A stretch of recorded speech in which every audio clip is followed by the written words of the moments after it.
రెండోది ప్రియమైన బిలారా, ఒకే పాత్రలో తాగుతున్నాం.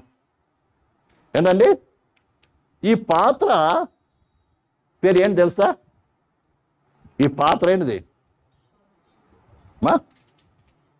ఈ పాత్ర పేరు ఏంటిది? ఆశ్రయ పాత్రే కాదు, ఇంకొకటి ఉంది.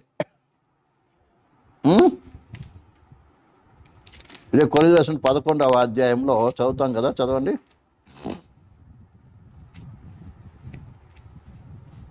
11:25.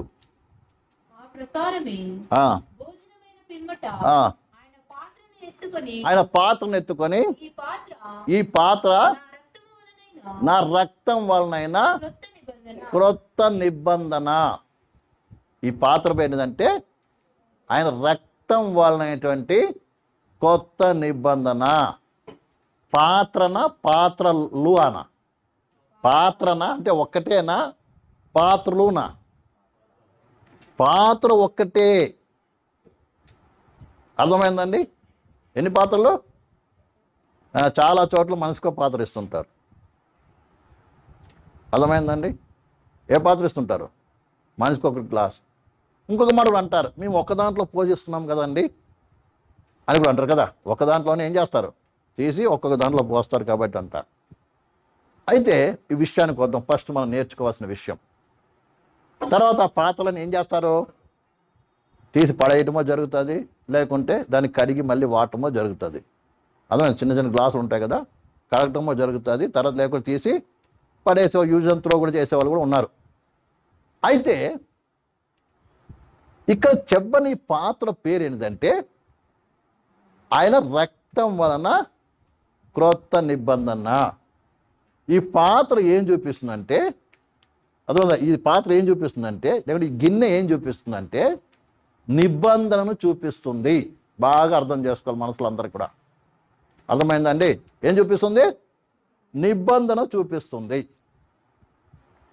మనకు ప్రభువైన యేసుక్రీస్తు ద్వారా, యేసయ్య తన రక్తం ద్వారా చేసినటువంటి యొక్క నిబంధన చేశాడా? నిబంధనలు చేశాడా? ఒకే నిబంధన చేశాడా ఇలా చాలా నిబంధనలు చేశాడా? చెప్పండి. కొత్త నిబంధన కదా, అర్థమైందా? ఏంది? ఎన్ని నిబంధనలు? కొత్త నిబంధన ఒక్కటే నిబంధన, అవునా కదా? ఒక నిబంధన కదా, చాలా నిబంధనలు చేశాడు మనతో. ఇప్పుడు మనందరూ ఏ నిబంధనకి పాత్రలమో, ఏ నిబంధనకు సాదృశ్యంగా ఇందులో పాలు పుచ్చుకుంటున్నామో, కొత్త నిబంధనకు సాదృశ్యం. నిబంధనలు కాదు, ఒకే నిబంధన. ఈ పాత్ర అనేటువంటిది కొత్త నిబంధన చూపిస్తుంది. అది ఒక్కటే నిబంధన, 4 నిబంధనలు కావు. నీకో నిబంధన, నీకో నిబంధన, నీకో నిబంధన, నీకో నిబంధన కాదు. అన్నమాట అర్థమవుతుందండి? ఇప్పుడు వేరే పాత్రలు తీసుకున్నాం మనకు, దాని అర్థం ఏంటిది? అన్నమాట అర్థమవుతుందండి? వేరే పాత్రలు తీసుకున్న అర్థం ఏంటిది? ఒక్కొక్క నిబంధన చేసినట్టు, అంతే కదా. ఇంకొకటి, మనం అందరము కూడా ఒకే నిబంధనలో పాలి భాగస్థులమై ఉన్నాము. అందుకే ఒకే పాత్ర ఇది పాలు పుచ్చుకొని చున్నాం అన్నాడు ఇక్కడ వాక్యంలో. మెయిన్ పాత్ర చేసుకో, చదవండి. ఇక్కడ 10 చదివాం కదండి, 16 మనం దీవించు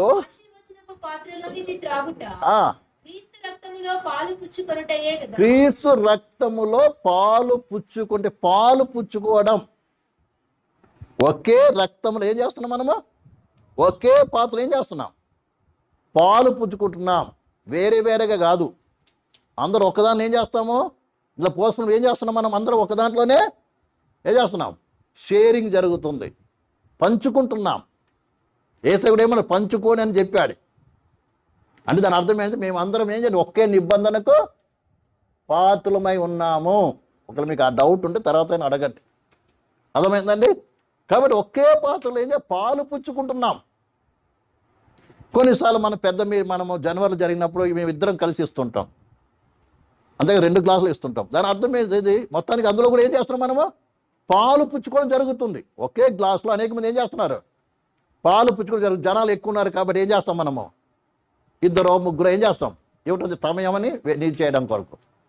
కానీ ఏమవుతుందంటే ఒకే పాత్రలో ఏం చేస్తున్నాం? అందరము పాలు పుచ్చుకోవడం జరుగుతుంది. అర్థమైందా? కానీ ఒక్కొక్క చిన్న చిన్న గ్లాసులు తీసుకోవడం అనేది పాలు పుచ్చుకోవడం అవుతుందా? నీకు గ్లాసు నువ్వు గ్లాసు తాగేస్తున్నావు, ఎవరి గ్లాసులు వారు ఏం చేస్తారు తాగేస్తున్నారు. అర్థమవుతుందండి? అది పాలు పుచ్చుకోవడం అనేది ఏమాత్రమో జరగటం లేదు. అర్థమైందండి? తర్వాత రకరకాల ఎంగిలని రోగం వస్తుందని ఇవన్నీ కూడా రకరకాలు చెప్తూ ఉంటారు. అర్థమైందా? యేసు రక్తము ద్వారా మనం ఏమయ్యాము? మన పాపము నుంచి శాపము నుంచి విడుదలయ్యాము. అంతే కదండి? రోగం అనేది ఎప్పుడొచ్చింది? ఎప్పుడైతే ఆదాం పాపం చేశాడో పాపము ముళ్ళు గిల్లు అన్నీ వచ్చాయి. హల్లెలూయా! వింటున్నారు అన్నది అర్థమవుతుంది అందరికీ? ప్రియమైన బిల్లారా, అప్పుడు వచ్చాయి. ఇప్పుడు యేసుక్రీస్తుని విశ్వాసం ఉంచడం ద్వారా మనం ఏం పొందుకున్నాం? నిత్య జీవము పొందుకున్నాం. ఆయన పొందిన గాయం ద్వారా ఏం కలిగింది? మనకి స్వస్థత కలిగింది. మన శరీరాత్మ ప్రాణం ఏమయ్యాం? ప్రభుకి అప్పచెప్పాం. మనం దేవుని ఆలయమై ఉన్నాము. దేవుని అనుమతి లేకుండా ఏది రాదన్న సంగతి మనకు బాగా తెలుస్తూ. అర్థమైందండి? యేసు రక్తం ఏంటిది? ఇది యేసు యొక్క శరీరము కావచ్చు, యేసు యొక్క రక్తము కావచ్చు. ఏమైంది? పరిశుద్ధమైనది. యేసు శరీరం రోగం ఉందా? యేసు శరీరం ఏముంది? రక్తంలో ఏముంది? రోగం ఉందా? అందులో శక్తి ఉంది. అది మన విశ్వాసము. ఆ విశ్వాసం ఏం చేస్తాం? మనం పుచ్చుకుంటున్నప్పుడు ఇంకా ఉన్న రోగాలు పోవాలి, కానీ లేని రోగాలు ఎందుకు వస్తాయి? అది అవిశ్వాసముతో లెక్క.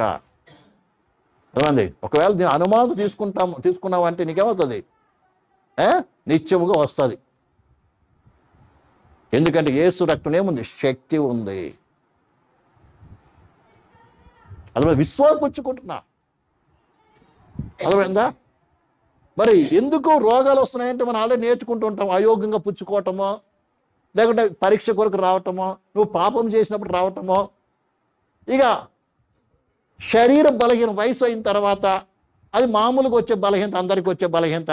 దాని గురించి మనం ఏమీ చేయలేము. అంతే కదండి?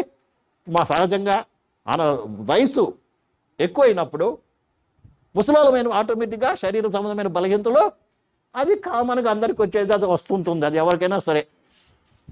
అర్థమైందండి? దాని గురించి కాదు. కాబట్టి ఏం చేస్తున్నాం? మనము విశ్వాసముతో చేస్తున్నాము. ఈ విషయాన్ని మనం బాగా అర్థం చేసుకోవాలి ప్రియులారా. కాబట్టి ఈ పాత్ర ప్రభువైన యేసుక్రీస్తు మనతో చేసినటువంటి కొత్త నిబంధనకు సాదృశ్యంగా ఉంది. అర్థమైందండి? తర్వాత ప్రియులారా, ఈ రక్తమేమో ఆ నిబంధన కొరకు చెల్లించినటువంటి వెలయను చూపిస్తుంది.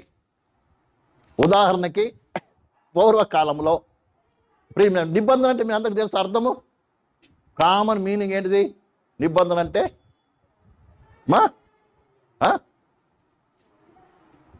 ప్రామిస్ కాదు, ఒప్పందము. ప్రామిస్కి చూడండి, నిబంధనకి వాగ్దానానికి చాలా తేడా ఉంది. ప్రామిస్కిని అర్థమైందండి? ఏంటిది? కోవెనెంట్కి చాలా తేడా ఉంది, నిబంధనకి చాలా తేడా ఉంది. అర్థమైందండి? ఈ యొక్క ఏంటి తేడా అంటే, ప్రామిస్ అనేటువంటిది, వాగ్దానం అనేటువంటిది ఏం చేస్తాం? నేను నీతో చేస్తున్నాను, నేను ఫలానా ఇస్తానని. ఇందులో కేవలం ఒక్కరిదే ప్రమేయం ఉంటుంది. అర్థమవుతుందండి? ప్రామిస్ అనేది వాగ్దానం, నేను ఇస్తాను. అబ్రాహాంతో దేవుడు వాగ్దానం చేసి నెరవేర్చాడు. అంతే. అబ్రాహాం ఎన్ని తప్పులున్నా అవి సంబంధం లేదు, నెరవేర్చాడు. అది వాగ్దానం. విన్నారా? దేవుడు ఏంటంటే ఆనాడు ఆది మానవుడితో ఏం చేశాడు? వాగ్దానం చేశాడు. ఏంటి? స్త్రీ సంతానము వస్తుందని. అర్థమైందా? కానీ దేవుడు ఆ వాగ్దానం ఏం చేశాడు? నెరవేర్చాడు. అది వాగ్దానము. కానీ నిబంధనలో ఇద్దరు ఉంటారండి. నిబంధన అనేది ఒడంబడిక.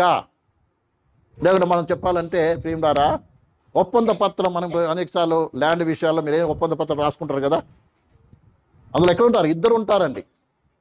అవునా కదా? ఒప్పందంలో ఎవరుంటారు? ఇద్దరు ఉంటారు. ఇద్దరు సమాన పాలిభాగస్తులై ఉంటారు. అర్థమవుతుందండి? ఇప్పుడు ల్యాండ్ రిజిస్ట్రేషన్ చేసుకుంటారు, దానివల్ల ఇద్దరు సంతకాలు చేస్తారు కదా, ఒప్పందం. నిబంధన అంటే ఏంటిది? నిబంధన. వివాహ సమయాల్లో ఇద్దరు ఏం చేస్తారు? నిబంధన చేస్తారు. భార్యాభర్తలు ఇద్దరు ఏం చేస్తారు? నిబంధన చేస్తారు. అంటే ఇద్దరు కలిసి చేసుకునే ఒప్పందము. అయితే పూర్వకాలంలో ఏదైనా ఒప్పందం చేసేటప్పుడు ఇలాగ ఇద్దరు నిలబడతారు. ఆ ఇద్దరు చేసే పని ఏంటంటే ప్రియమైనలారా, కొన్ని జంతువులను తీసుకొస్తారు. మేక కావచ్చు, గొర్రెను కావచ్చు, ఏదైనా తీసుకొచ్చి ఏం చేస్తారు తెలుసా? ప్రియమైన బిల్లారా, దాన్ని నడిమి ఖండిస్తారు. అర్థమైందా? నడిమి కంటే స్ట్రైట్ చక్కగా సెంటర్కి కట్ చేసి ఒక భాగం అటు పెడతారు, ఒక భాగం ఇటు పెడతారు. అప్పుడు మనకి పేపర్లు గీపర్లు అవన్నీ ఏం లేవు కదా ఆ కాలంలో. రెండింటి కట్ చేసి ఇద్దరు కలిసి మధ్యలో నడుస్తారు.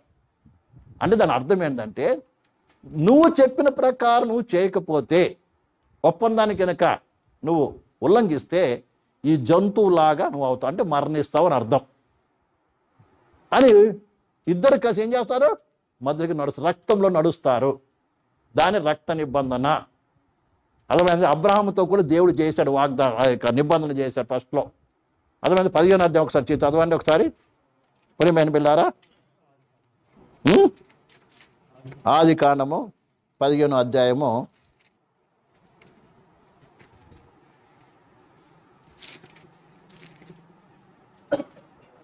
ఇలా నేను ముగించ త్వరగా అవటానికి 17వ వచనం మాత్రం చదవండి. మరియు ప్రొద్దుగుంకి చీకటి పడినప్పుడు రాజు చిన్న పొయ్యియు అగ్నిజ్వాలయును కనబడి ఆ కన్యకుల మధ్య నడిచిపోయేను. చాలండి. ఇక్కడ అబ్రాహాముతో దేవుడు నిబంధన చేశాడు.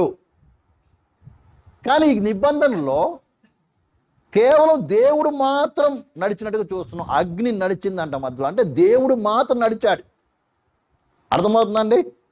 కారణం ఏంటంటే అబ్రాహాం మానవుడు.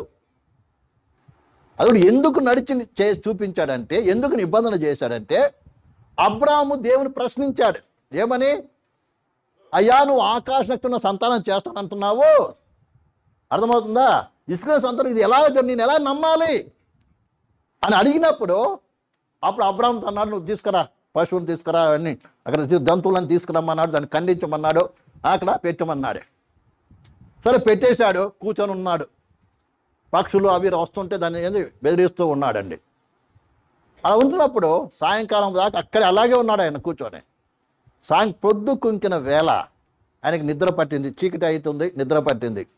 అప్పుడు దర్శనం చూస్తున్నది ఏంటంటే, ఆ కాలుచున్నటువంటి ఏం చేస్తున్నాడంట? ఏం నడుస్తుందమ్మా? అగ్ని జ్వాల దాని మధ్యలో నుంచి నడుచుకుంటూ వెళ్ళిందంట. అంటే దేవుడు ఏం చేస్తా, తానే ఆ కండాల మధ్య నుంచి ఏం చేశాడు? నడిచాడు. అంటే అబ్రహామా, ఎందుకంటే అబ్రహాం ఎప్పుడు కూడా నిబంధన సరిజోడు వ్యక్తులతో జరుగుతుంది. మరి అర్థమవుతుందండి? ఇద్దరు ఏమై ఉండాలి? సమానమే ఉండాలి. ఇప్పుడు అబ్రహాము దేవుడు ఒకడేనా? అబ్రహాం కొండ ఉంటాడు, ఉండకుండా పోతాడు. అర్థమైందా? అందుకే అబ్రహామా, నువ్వు బ్రతికున్నా, నువ్వు చనిపోయినా, ఎందుకంటే ఉండవు, కానీ నేను చేసిన వాగ్దానము నీ తర్వాత నీ సంతానానికి ఏం చేస్తాను? నెరవేరుస్తున్నా. ఇదిగో నేను ఒక్కనే నడుస్తున్నాను, దీనికి బాధ్యుడు ఎవరు? నేనే అని దేవుడు ఏం చేస్తాడు? నడిచాడండి. ఆ రకంగా అబ్రహాముతో దేవుడు ఏం చేశాడు? నిబంధన చేశాడు. అదే రీతిగా ప్రియులారా, మనము నిర్గమాకాండంకి వస్తున్నాం. ప్రియులారా, నిర్గమాకాండం చదివినప్పుడు ఇక్కడ ఇద్దరు కనబడుతున్నారండి. నిర్గమాకాండము 19వ అధ్యాయం అనుకుంటాం. 19వ అధ్యాయము ప్రియమైన బిడ్డలారా, 5వ వచనం చదవండి. కాగా మీరు నా మాట శ్రద్ధగా విని నా నిబంధన అనుసరించి నడిచిన ఎడల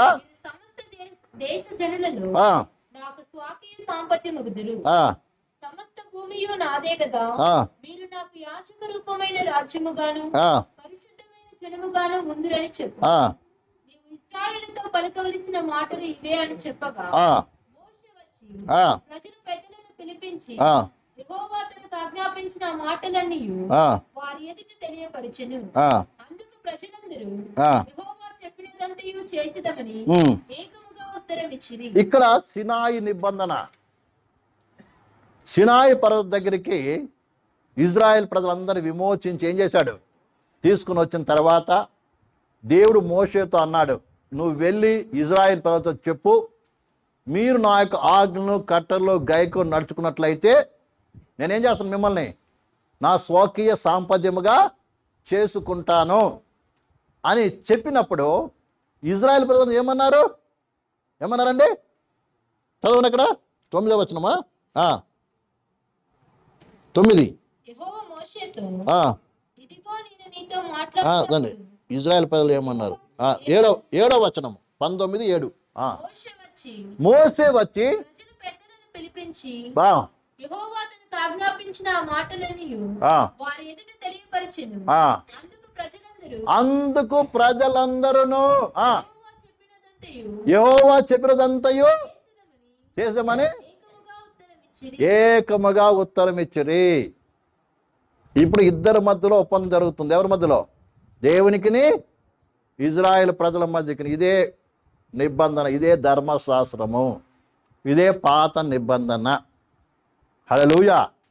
నువ్వు చెప్పినట్టుగా మేము చేస్తాము. దేవుడు అన్నాడు, నేను చెప్పినట్టు మీరు చేస్తే మీరేమవుతారు? నా యొక్క స్వకీయ సాంపాద్యముగా యాజక రూపముగా ఉంటారని చెప్పాడా లేదా? అర్థమైందా? అంటే నేను చెప్పినట్టు చేస్తే మీకు ఆశీర్వాదం ఉంటుంది అన్నాడు. అప్పుడు ఇజ్రాయెల్ ప్రజలు కూడా ఏమన్నారు? నిశ్చయముగా మేము కూడా ఏం చేస్తాం? మేము చెప్పినట్టు చేస్తాము. ఆ తర్వాతనే దేవుడు వారికి ధర్మశాస్త్రాన్ని ఇచ్చాడు. అప్పటి నుంచే దేవుడు తప్పు చేసినప్పుడల్లా వారి మీదకి మరి ఖడ్గాని పంపించడం మనం చూస్తాం. దానికి ముందు శని గారు గోని గారు దేవుడు వారిని పనిష్ చేయలేదండి. ఎప్పుడు నిబంధన చేశాడో అప్పుడు తర్వాత ధర్మశాస్త్రం వచ్చింది. అప్పటి నుంచి ఇజ్రాయెల్ ప్రజలు ఏం చేశారు? పాపం చేసినప్పుడల్లా ఏం చేయడం జరిగింది? శిక్షించడం జరిగింది. ఇదే పాతని అందుకే ఒక్క మాటతో చెప్పాలంటే పాత నిబంధన లేదా ధర్మశాస్త్రము మరణకరమైన నిబంధన. ఏ నిబంధన అది? ఒకే మాట చెప్పండి. ఏంటిది? పాత నిబంధన. ఏంటిది? మరణకరమైన నిబంధన. పాత నిబంధన ఏమొచ్చింది? మరణం వచ్చిందండి. ఆ ధర్మశాస్త్ర పలకల 10 ఆజ్ఞల కల పలకలు మోసే తన చేతితో తీసుకుని వస్తున్నప్పుడే ఆ దినం ఏం జరిగింది తెలుసా? ఏం జరిగింది? 3000 మంది మరణించారు, చంపబడ్డం చూస్తున్నాం. అర్థమైందా? పాత నిబంధన ద్వారా ఆ యొక్క ఇజ్రాయెల్ దేవుడు చేసిన నిబంధన ద్వారా ఏమొచ్చింది? ప్రజల మీదకి మరణము సంభవించింది. శిక్షా కారణమైన నిబంధన కూడా అనవచ్చు. అయితే దేవుడు మహాకృపగల దేవుడు ఏం చేశాడు ప్రియులారా? మరి మరలా కృపగల దేవుడు ఏం చేశాడు తెలుసా? తన కుమారుని యేసుక్రీస్తుని లోకాన్ని పంపించడం ద్వారా ఏం చేశాడు? మానవ జాతి ఏం చేశాడు? క్రొత్త నిబంధన చేశాడు. ఇక్కడ కూడా రక్తం చిందింపబడినట్టు చూస్తాం. తర్వాత ప్రియులారా ధర్మశాస్త్రం ఏం చేశారు? రక్తము చిందించారు. ప్రతి నిబంధనలో కూడా రక్తం అనేది కంపల్సరీగా ఉంటున్నది. అర్థమవుతుందండి? మీరు తర్వాత చదవండి. ఇక్కడ ఉంటుంది. ఎక్కడంటే ప్రియమైన పిల్లారా 19వ వచనంలోనే అనుకుంటా. 24వ అధ్యాయము 7-8 వచనాల్లో ఉంది. అతడు నిబంధన గ్రంథమును తీసుకొని ప్రజలకు వినిపింపగా వారు యెహోవా చెప్పినవనియు చేయుచు విధేయులమై ఉందుమనిరి. ఇక్కడ కూడా ఏం చేస్తున్నారు? నువ్వు చెప్పిందల్లా చేసి ఏమవుతాం? విధేయులమై ఉంటామని చెప్తున్నారా? అప్పుడు మోషే రక్తం తీసుకొని ప్రజల మీద ప్రోక్షించి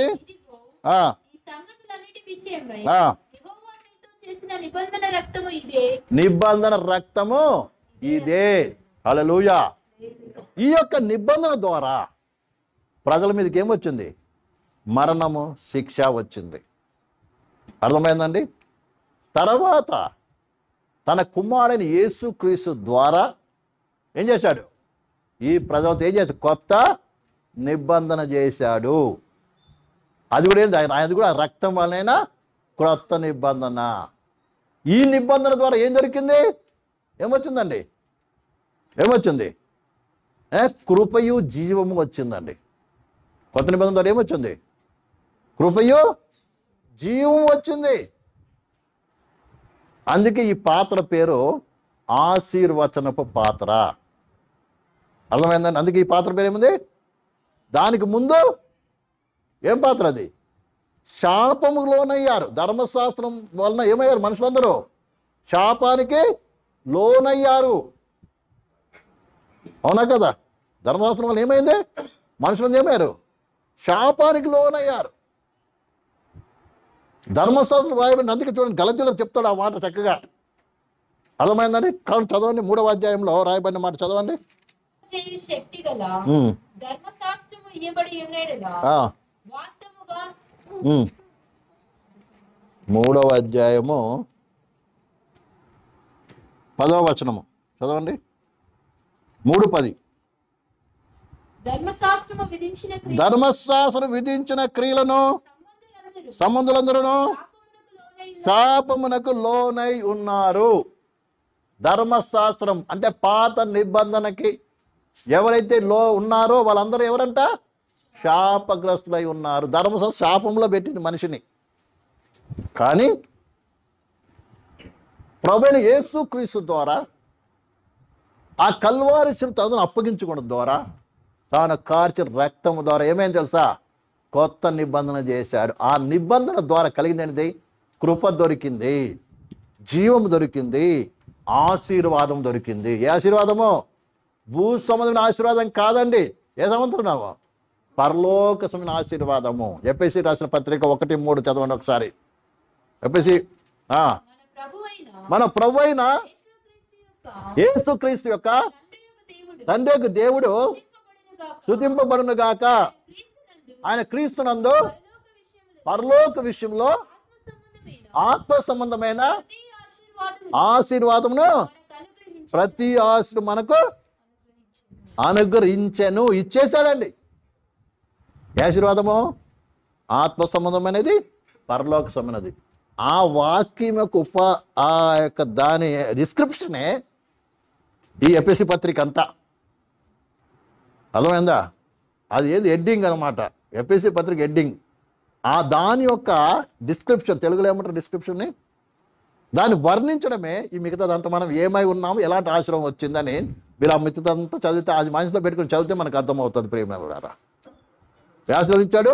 ఆత్మ సంబంధమైన పర సంబంధమైన ఆశీర్వాదం అంతా ఇచ్చాడు. అర్థమవుతుందండి? ఇది దొరికింది. అందుకే దాని జ్ఞాపకం చేసుకున్నది. అంతే. దేనివల్ల దొరికింది? ఈ రక్తపు పాత్ర. ఈ పాత్ర వలన దొరికింది మనకి. అందుకే దాని పేరేంటిది? ఆశీర్వచనపు పాత్ర. కింద రాయబడింది ఏంటంటే స్తుతి పాత్ర అని రాయబడి ఉంది. దాని ఫుట్నోట్లో ఏముంది తెలుసా? స్తుతి పాత్ర. ఏంటి అర్థము? ఈ ఆశీర్వాదం అంతా ఒకసారి చూసుకున్నప్పుడు మన అంతరంగంలో నుంచి ఏమో వస్తుంది? స్తుతి వస్తుంది. మనం చాలాసార్లు పశ్చాత్తాపడతాం కదా. పాత్ర దగ్గరికి వచ్చినప్పుడు ఏం చేస్తాం? మన పాపాలను బలహీనతలు ఒప్పుకుంటాం, మంచిదే. కానీ ఇంకొకటి కూడా మన అంతరంగంలో కలిగిన వారం ఉండాలి. అదేంటి? కృతజ్ఞత. ఏం కలిగి ఉండాలి? మరణానికి పాత్ర మనల్ని, అర్థమవుతుందండి? ఆయన కొత్త నిబంధన రక్తం ద్వారా ఏం దొరికింది మనకి? జీవము దొరికింది, ఆశీర్వాదం దొరికింది. దీన్ని జ్ఞాపకం చేసుకుంటే ఏం చేయాలి? నిజంగా కృతజ్ఞంగా. అందుకే ఎఫెసీ 2:11 చెప్తానండి. మనం ఏమై ఉన్నాం తెలుసా? పరదేశులు, అన్యజనులు, దేవుడు లేని వారము, నిబంధన లేని వారము. ఇలాంటి మనం ఏం చేశాడు? నూతన పురుషునిగా చేశాడు. దేవుని సన్నిధానానికి తీసుకుని వచ్చాడు. అదే కాకుండా ఆయన ఆలయముగా మనల్ని చేశాడని దేవుని వాక్యం చూస్తున్నాం. ఎంత గొప్ప భాగ్యం ప్రియమైన బిడ్డారా. అందుకే ఈ భాగ్యాన్ని తలచుకుంటున్నప్పుడు మన హృదయాలు ఏం నింపబడాలి? కృతజ్ఞత నింపబడాలి, నింపబడాలి. కాబట్టి అందరూ చేసింది ఏంటి? ఒకే నిబంధన. ఒకే నిబంధనకు సదృశ్యముగానే ఒకే పాత్ర. ఈ నిబంధన కొరకు చెల్లింపిన వెల ఏంటంటే రక్తము. దాని సాక్షం తీసుకుంటున్నాం. అందుకే ఒకే పాత్ర. అంటే మన అందరితో చేసింది ఒక్కటే నిబంధన. మనందరం ఆ ఒకే కొత్త నిబంధనకి ఏమై ఉన్నాము? పాలి భాగస్లు ఉన్నాము. అర్థమైందండి? ఒక్క నిబంధనకి ఏమై ఉన్నాం మనము? పాలి భాగస్లు ఉన్నామని ఈ సత్యాన్ని మనం బాగా అర్థం చేసుకోవాలి. అందుకొరకు ఒకే పాత్రలోని మనం ఏం చేస్తున్నాం? పాలు పుచ్చుకుంటున్నాం. ఒకే పాత్ర తీసుకోవడం కాదు, పాలు పుచ్చుకుంటున్నాం. అర్థమవుతుందండి? అందుకని ఎవరైనా సరే ఒకవేళ ఉపదేశానికి వ్యతిరేకంగా ఉన్నట్లయితే మీకు దాన్ని తప్పు అని చెప్పడం కంటే కూడా దీన్ని వివరించడం చాలా మంచిది. బహుశా మనం ఎక్కడికైనా వెళ్ళొచ్చు, బయటికి వెళ్ళవచ్చు, ఆ రోజు బలకారంగా ఉండవచ్చు, కానీ నువ్వు పుచ్చుకోవు. కానీ వాళ్ళు అడుగుతారు ఎందుకు తీసుకోలేదని. దానికి సరైన జవాబు ఇచ్చేవారుగా ఉండాలి. కాబట్టి ఈ అర్థం బాగా అయింది అనుకుంటాను నేను చెప్పబడింది ప్రేమలో. ఈ సత్యాన్ని బాగా అర్థం చేసుకోవాలి ప్రియమైన బిడ్డలారా. నేను ఒకసారి చెప్పి నేను ముగిస్తాను. బెంగళూరు వెళ్ళాను ప్రియమలో. ఒకసారి వాక్యం చెప్పడానికి ఒక సంఘంలో రమ్మన్నారు, ఏజీ చర్చిది. ప్రియములారా, శనివారము ఆదివారం 2 రోజులు అక్కడ. శనివారం అయిపోయింది, పొద్దున్న సాయంత్రం 2 కూడికలు అయిపోయినాయి. ఆదివారం రోజు బల్ల ఉంది. వాళ్ళు వాక్యం కంటే ముందు బల్ల కార్యక్రమం నడిపిస్తారన్నమాట. బల్ల తర్వాత వాక్యం ఉంటుంది. పాస్టర్ గారు అక్కడ ఏజీ చర్చ్, పెంచుకోవచ్చు చర్చ్ తెలుసు కదా మీకు అందరికీ. ప్రియమైన బిడ్డలారా, ఇదే గ్లాసులో పోస్తూ ఉన్నాడు. నేను పక్కనే కూర్చొని ఏంటిది ఇదే అన్నాను. మేము ఇలాగే ఇస్తామండి అంటే, తప్పు కదా వాక్య ప్రకారం అన్నాను. ప్రియమైన బిడ్డలారా, అవునండి వాక్య ప్రకారం తప్పే, కానీ ఏం చేయాలండి ఇలాగే నడిపిస్తున్నాం అన్నాడు. సరే ఊరుకున్నాను, నేనేం మాట్లాడలేదు. నా దగ్గర తీసుకొచ్చాడు, బల్ల తీసుకొని నేను తీసుకోలే. అందరికి అంటే ముందు రొట్టె ఇస్తారు కదా, రొట్టె అందరికి ఇచ్చాడు, అయిపోయింది. మరి ఏమనిపించిందో ఏమో. తర్వాత నాకు చెప్పాడు ఏంటంటే, మీరు చెప్పినప్పుడు ఇలాగే చేయాలని, ఇదే కరెక్ట్ అని నా మనసులో అనిపించింది, దేవుని ఆత్మ నాకు ప్రేరేపించింది, అందుకే ఇలా చేశానండి అన్నాడు. సరే తీసుకొని మరి అందరిలాగా పక్కన పోసిన గ్లాసులు పక్కన పెట్టేశాడండి. పోసి పెట్టాడు కదా ముందు గ్లాసులలో, చిన్న చిన్న గ్లాసులో పక్కన పెట్టేసి తన ఈ జగ్గు తీసుకెళ్ళి అందరికి ఇవ్వడం ప్రారంభించాడు ఒకే దాంట్లో. తర్వాత తీసుకొచ్చిన తర్వాత నేను అడిగాను, ఏంటి పాస్టర్ గారు అంటే, చెప్పాడు నాకు ఇదే కరెక్ట్ అనిపించిందని మీరు చెప్పారు కదా అన్నాడు. వెన్న అప్పుడు నేను కూడా సరే నాకు కూడా ఇవ్వని, నేను ఎందుకంటే సరి చేసుకున్నారు కాబట్టి నేను కూడా అందులో పాలు పుచ్చుకోవడం జరిగిందండి. ఈ రకంగా వారికి చెప్పడం జరిగింది. సంఘంలో చెప్పాడు, మేము ఇక మీద ఇలాగే తీసుకుందామని సంఘంలో చెప్పాడు. తర్వాత ఏం జరిగింది నాకు తెలియదు. తర్వాత నేను పోలేదు, వాళ్ళని పిలవలేదు. దేవునికి మహిమ కలుగును గాక. అర్థమైందండి. కాబట్టి సత్యాన్ని మనం ఏం చేయాలి, నిలబడి సత్యాన్ని తెలియపరచాలి. అప్పుడు దేవుడు మనకేమంటాడు, తోడుకుంటాడు. మన ఆత్మీయ జీవితంలో ఏముంటుంది, బలం ఉంటుంది. ఒక్క దాంట్లో సంధించామనుకోండి, సైతాన్ ఏం చేస్తుంది, ఇక మెల్లిగా లోపలికి వచ్చేస్తూ ఉంటుంది. ఇక ఏమవసరం మనకే తెలియదు. కాబట్టి ప్రియమైన బిడ్డలారా, అందుకే ఉపదేశాన్ని బాగా అర్థం చేసుకొని మనం ఏది చేస్తున్నాం, అందుకే మనం ఏదైనా సంఘంలో చేస్తున్నప్పుడు గుడ్డిగా ఏది చేయకండి. మీకు తెలియకపోతే అడగండి, అడిగి తెలుసుకోండి. అర్థమవుతుందండి. విశ్వాసులకు బాధ్యత ఏంటిది, తెలియకపోతే అడిగి తెలుసుకోవాలి బాధ్యత. కాబట్టి ఏ డౌట్ ఉన్నా ఏ విషయం ఏం చేయాలి, అడిగి తెలుసుకోవాలి. ఆ ప్రకారం మనము అప్పుడేమో విశ్వాసంలో స్థిరపరచబడతావు. లేకపోతే ఎక్కడో ఒక అనుమానం ఉంటుంది.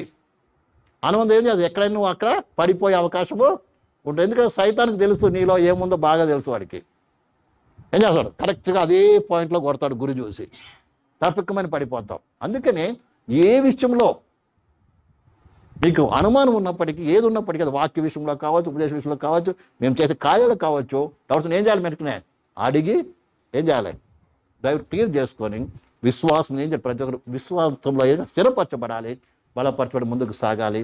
అడికప్పులో మనం అందరం ఎదగవలసిన బాధ్యత ఉంది. కాబట్టి ప్రియులారా, అందుకే ఒకే రొట్టె, ఒకే పాత్ర. ఈ పాత్ర ఆశీర్వచనపు పాత్ర, కింద కృతజ్ఞత శృతి పాత్ర అంట. అంటే ఇది ఎప్పుడైతే ఆ పాత్ర యొక్క గొప్పతనం, ఆ ఆశీర్వాదాన్ని జ్ఞాపకం చేసుకుంటున్నామో ప్రియమైన బిడ్డలారా, మనకు ఆటోమేటిక్గా ఏముంది, కృతజ్ఞతతో నింపబడతాం. హిందీలో అనుకుంటే, ఇంగ్లీష్లో ఏం రాయబడి తెలియదు కానీ నేను చూసుకోలేదు. హిందీలో ధన్యవాద్ పాత్ర అని రాయబడి ఉంది. అంటే కృతజ్ఞత పాత్ర అని రాయబడి ఉండటం చూసాం ప్రియమైన బిడ్డలారా. కాబట్టి ఈ విషయాన్ని జ్ఞాపకం చేసుకొని మన కృతజ్ఞతలో పాలు పొందాం. ప్రభు ఈ వాక్యాన్ని దీవించును గాక. అందరూ మోకరిద్దాం, కళ్ళు మూసుకుందాం. అందరూ మోకరిద్దాం, కళ్ళు మూసుకుందాం. హల్లెలూయా, ప్రైజ్ గాడ్. అందరూ మోకల మీదకి వద్దాం, కళ్ళు మూసుకుందాం. దేవుని వాక్యం విన్న ప్రియ సహోదరి సహోదర, hallelujah, praise the Lord. Hallelujah, thank you Jesus. పరిశుద్ధమైన తండ్రి, పరలోకపు దైవమానికి స్తుతులు, పరిశుద్ధ దైవమానికి స్తోత్రములు, పవిత్ర దైవమానికి స్తోత్రములు, తుదలకు పాత్రడానికి స్తోత్రములు. ప్రభువా, ఈ ఉదయకాల సమయంలో నువ్వు ఇచ్చిన శ్రేష్టమైనటువంటి నీ మాటలు బట్టి వందనాలు, ఈ ఉపదేశాన్ని బట్టి వందనాలు ప్రభు. హల్లెలూయా, థ్యాంక్ యూ జీసస్.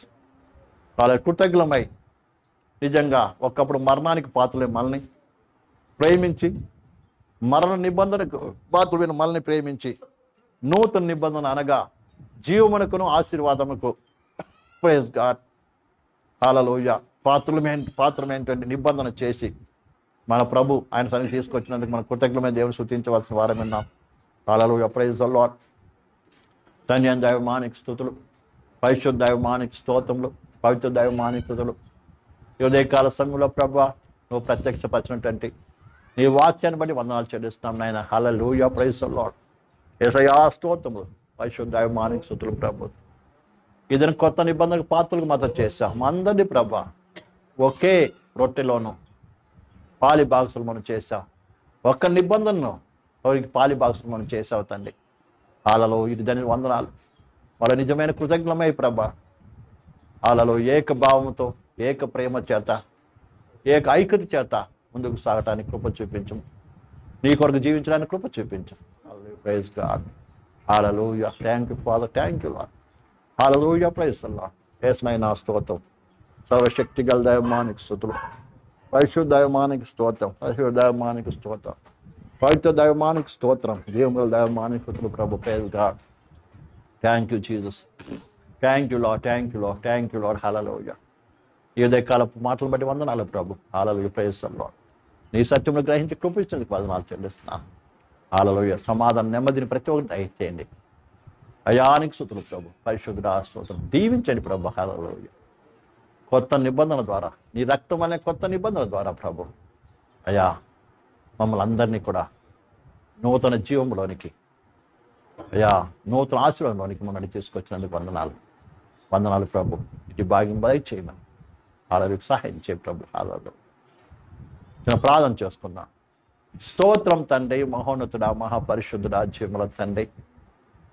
ఒకప్పుడు మరణమునకు దాసుని మమ్మల్ని ప్రేమించి అయ్యా నీ రక్తం వల్ల కొత్త నిబంధన ద్వారా నీ కృపను, నీ జీవమును, అయ్యా నీ పరలోకం ఐశ్వర్యమును ఆశీర్వాదం మాకు అనుగ్రహించేందుకే వందనాలు. దానికి జ్ఞాపకం చేసుకొని కృతజ్ఞమైన ఈ పరిశుద్ధ బల్ల పాలు పొందడానికి మరొకరికి సహాయం చేయమని, గొప్ప చేసుకోమని యేసు నామములో ప్రార్థిస్తున్నాం తండ్రి. ఆమేన్.